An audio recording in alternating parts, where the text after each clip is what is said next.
भारत सरकार 2047 तक देश को विकसित राष्ट्रों में शामिल करने की योजना बना रही है और उस पर काम भी चल रहा है।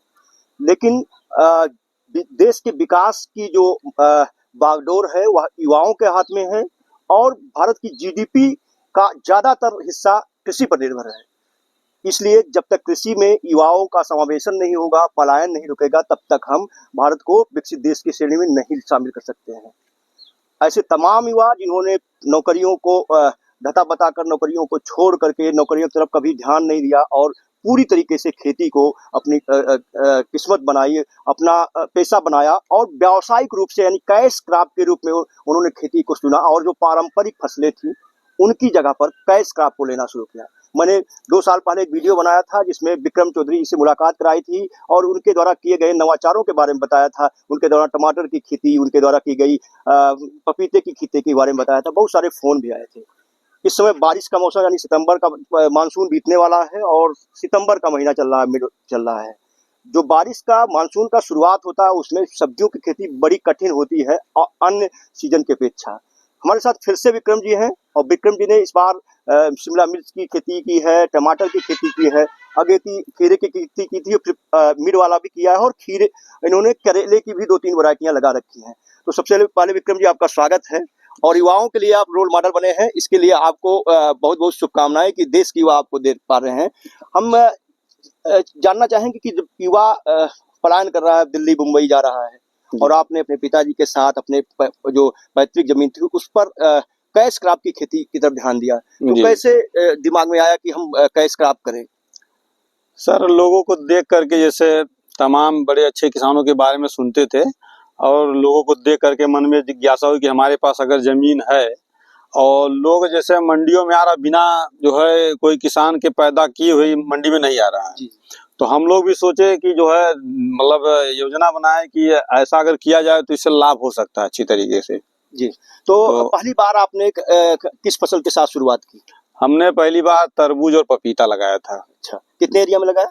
वो मान के चलिए 1.25 बीघा है नियर अबाउट। तो अगर लागत की अपेक्षा, क्योंकि पहली बार अगर किसी को नुकसान हो जाता है तो फिर उधर ध्यान नहीं दे पाता है, तो लागत की अपेक्षा प्रॉफिट का क्या रेशियो रहा? सर, उसमें वहीं से तो हमारा जो खेती करने का जो है सिलसिला शुरू हुआ। वहीं से हमारा मनोबल ऊंचा हुआ, क्योंकि हम ये 1.25 बीघे में 50,000 का ये तरबूज मतलब भर्ती का जो लागत है उसको काट करके मुनाफा लिया और 2.5 लाख रुपए में पपीते से मिल गया। अच्छा, तो जो हम लोगों ने सोचा कि अब इसको बड़े पैमाने पे किया जाए। जी। अच्छा, तो कितने साल पहले शुरुआत आपने? ये करीब 8 साल हो गया हमको खेती में। 8 साल पहले विक्रम जी ने शुरुआत की थी पपीते से और खरबूज से और उसका प्रॉफिट इन्होंने लगभग 2.5 से 3 लाख रुपया कमाया। वो भी ड्यूरेशन मुझे लगता है 3 से 4 महीने। हाँ सर, ये मान के चलिए तरबूज का 70 से 80 दिन में प्लॉट खाली हो गया था।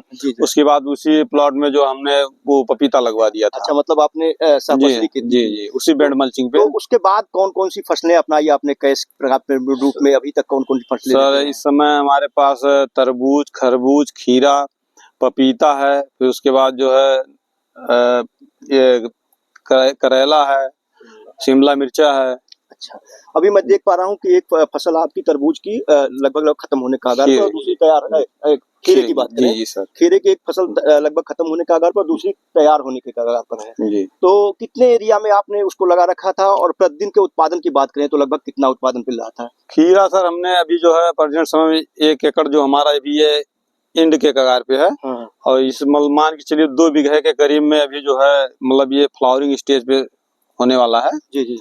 और फिर अभी हमारा 2 बीघा लगने वाला है खीरा। जी, क्योंकि खीरा जो है 35 दिन बाद हमको पैसा देने लगता है सर, मतलब सोइंग डेट से अगर उसका देख रेख अच्छा किया जाए तो 35 दिन में हमको पैसा देने लगता है और ये प्लॉट 60 से 70 दिन में 60 दिन में नियर अबाउट खाली हो जाता है। अच्छा, प्रति एकड़ अगर उत्पादन की बात करें, प्रतिदिन की बात करें 1 एकड़ उत्पादन की, तो लगभग कितने क्विंटल की उपज मिल जाती होगी? अगर सर 1 एकड़ की खेती की जाए तो उसमें 300 कुंटल जो है उत्पादन मिल सकता है पूरी फसल के। हाँ, पूरी फसल में अगर अच्छे से किया जाए तो लागत कम से कम 1 लाख रुपए मान के चलिए। और अगर रेट मीडियम चल रहा है, बहुत अधिक नहीं, 10 रुपए सर मान के चलिए, तब भी 3 लाख का हो गया। जी। तो 1 लाख अपनी भर्ती निकाल दीजिए लागत, जी जी 2 लाख तब भी मुनाफा किसान को हो जाता है, अगर अच्छे से मतलब जो है और देख रेख में किया 60 से जाए। 70 दिन में। जी जी और करेले की खेती भी लगा रखी है आपने, 2-3 वैरायटियां लगा रखी जी है, जी इसके सर। बारे में थोड़ा सा आप प्रकाश डालें कि कितने एरिया में लगा रखा है और कौन सी वैरायटी ज्यादा उपज दे रही है। सर 1 एकड़ में है करेला हमारा। जी एक जो है ये लंबा वाला जो है मतलब ये हाईवेज का नागेश है, जी जी और इसी कंपनी का एक जो है छोटा वाला करेला है। जी जी जी तो उत्पादन किससे अच्छा मिल पा रहा है। दोनों से सर ठीक ठाक है, थोड़ा ये लंबा वाला जो है उत्पादन में कम है, लेकिन इसका रेट ज्यादा मिल जाता है, 5 रुपए 10 रुपए किलो। अच्छा, अगर प्रतिदिन उपज की बात करें तो कितना लगभग प्रतिदिन उपज हफ्ते में सर तोड़वाई करवाते हैं करीब 5, हफ्ते में 2 बार, 5 कुंटल 6 कुंटल 7 कुंटल, ये मतलब एक हफ्ते बार में तुड़ाई। एक बार में अच्छा, 2 तो बार 10 थोड़ा कुंटल। 10 कुंटल मान के चलिए। तो अगर पूरे फसल की टाइम पीरियड देखें तो कितने दिनों की फसल है। करेले की सर ये लंबी होती है, 5 महीने नियर अबाउट चलेगा। कि बारिश के मौसम में मानसून का मौसम चल रहा है, तो रोपाई आपने कब की थी इसके, इसको नर्सरी तैयार किया था या सीधे बीज नहीं सर sowing किया था? बीज डायरेक्ट सोइंग किए थे। जी जी किस महीने में आपने किया था।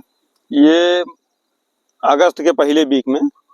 तो उसमें जल भराव की स्थिति से कैसे आप फसल को बचा पाए। सर हमारी मिट्टी जो है इतनी अच्छी मिट्टी है, यहाँ पे जो है ये लो लैंड है, थोड़ी ऊंची जमीन है, जी जी यहाँ पे जो है जल भराव होता ही नहीं है, इधर बारिश होती है इधर खत्म हो जाती है। देख पा रहा हूँ सारी फसल आपने मल्चिंग कर रखी है, तो जी। इसका क्या क्या फायदा आपको मिल पाता है। सर मल्चिंग से हमारे कई फायदे हैं, जैसे इसमें इंसेक्ट कम लगता है, इसके जो व्हाइट रूट मतलब जो सफेद जड़ें होती हैं वो सेफ रहती हैं, जी जी प्लस इसके बाद जो मतलब ये तमाम प्रकार के घास फूस हो जाते हैं उससे जो है राहत मिलती है। और नमी भी मुझे जी लगता है। नमी भी मेंटेन रहती है सर, उपज बढ़ जाता है।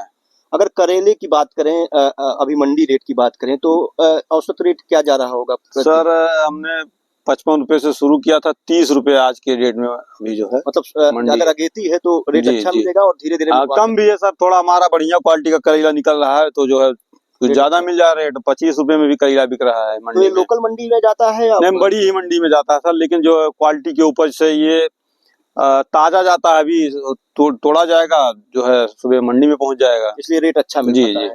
तो 5 महीने में लगभग कितना उत्पादन करेले से आप प्रति एकड़ ले लेते हैं। अभी तो सर ये टूटना शुरू है, अगर जो हुआ तो ठीक ठाक प्रोडक्शन मिल जाएगा इसमें। अच्छा, अगर औसत लागत लाभ की बात करें लागत को छोड़ करके, तो कितनी संभावना है, थोड़ा औसत हमको प्रकाश डालें। अभी जिस तरीके से सर निकल रहा है तो कम से कम लाख रुपए प्लस बीघा तो छोड़ ही देगा। अच्छा, तो विक्रम जी से हम बात कर रहे हैं और विक्रम जी के बारे में मैंने पहले भी एक वीडियो दिखाया था और देश भर से फोन आए थे। विक्रम जी मुझे लगता है परेशान भी हो गए थे उस वीडियो के बाद, लेकिन आज मैं फोन नंबर नहीं बताऊंगा क्योंकि जो पूरी तरीके से खेती में अपना समय दे रहा है वो उसके पास फोन रिसीव करने का समय नहीं होता है, इसलिए आज फोन नंबर साझा नहीं करूंगा। बस इतना करूंगा कि इनके जो अनुभव रहे हैं, जो एक्सपीरियंस रहे, जो शुरुआत हुई 8 साल पहले इन्होंने खरबूज से और पपीते की खेती से शुरुआत की, 1.25 बीघे से लगभग, और आज कई एकड़ में सब्जियों की खेती कर रहे हैं, अगेती और पछेती दोनों तरह की। यानी जब मार्केट में रेट अच्छा मिलता है तब भी, और जब मार्केट थोड़ा डाउन होता है, औसत होता है, तब भी ये खेती दोनों तरफ कर रहे हैं। और इन्होंने साबित कर दिया है कि खेत पलायन करके हम अपने गांव को सुरक्षित नहीं रख सकते, अपनी खेती को सुरक्षित नहीं रख सकते। हम खेतों में काम करके नए तकनीक को अपना कर, नवाचार अपना करके ही आगे बढ़ सकते हैं। भारत सरकार के 2047 के लक्ष्य को सिर्फ और सिर्फ खेती के जरिए पूरा किया जा सकता है और खेती में युवाओं के योगदान के जरिए पूरा किया जा सकता है। ऐसी ही स्टोरी के साथ हम फिर हाजिर होंगे। विक्रम जी को मैं धन्यवाद देना चाहूंगा कि उन्होंने अपने अनुभव साझा किए, और विक्रम जी के अनुभवों को से सीख लेते हुए अगर आप भी अपने बाप दादाओं की खेती से दूर भाग चुके हैं, खेती की तरफ लौटिए, नवीनतम तकनीकी का इस्तेमाल करिए, कुछ यूट्यूब पर वीडियो देखिए, कुछ सफल किसानों से, विक्रम जैसे किसानों से मिलिए, उनके अनुभवों को जानिए कि क्या क्या कठिनाइयां आती हैं, कौन सी बीमारियां आती हैं, कौन से कीट लगते हैं, उनके नियंत्रण के लिए क्या करना पड़ता है। वो सारी चीजें व्यवहारिक रूप से आपको किसानों के जरिए प्राप्त होंगी। उसके बाद खेती में कदम रखिए तो निश्चित तौर पर आपको नौकरियों से कहीं अच्छी आमदनी होगी, इनकम होगी। और आपको बता दें कि जो खेती की आमदनी है वो इनकम टैक्स ने पूरी तरीके से फ्री कर रखा है, इसलिए आपको अपनी आय का कोई भी हिस्सा इनकम टैक्स को यानी आयकर विभाग को भी नहीं देना होता है। तो आपकी पूरी की पूरी मेहनत सुरक्षित रहती है। नौकरी करते हैं तो आपका 30 से 40% जो इनकम है उसका सरकार आयकर के रूप में ले लेती है। खेती ही एक ऐसा बिजनेस है जिसे पूरी तरीके से सरकार ने कर मुक्त रखा है और भविष्य भी इसमें है, इसी से जीवन है। स्वच्छ हवा, स्वच्छ जल और स्वस्थ भोजन, ये 3 चीज़ों की जो कड़ी है उसमें सबसे अहम कड़ी है भोजन। अगर हमको भोजन नहीं मिलता है तो न्यूट्रिशन की कमी होगी, न्यूट्रिशन नहीं मिलेगा तो हम बीमार पड़ेंगे और ऐसे में जो देश की कार्य क्षमता है वो घटेगी, उत्पादन घटेगा और देश जो है विपन्नता की तरफ जाएगा। तो विक्रम जी, आपको धन्यवाद देना चाहूँगा कि आपने समय दिया और बहुत अच्छे से आपने अनुभव को साझा किया।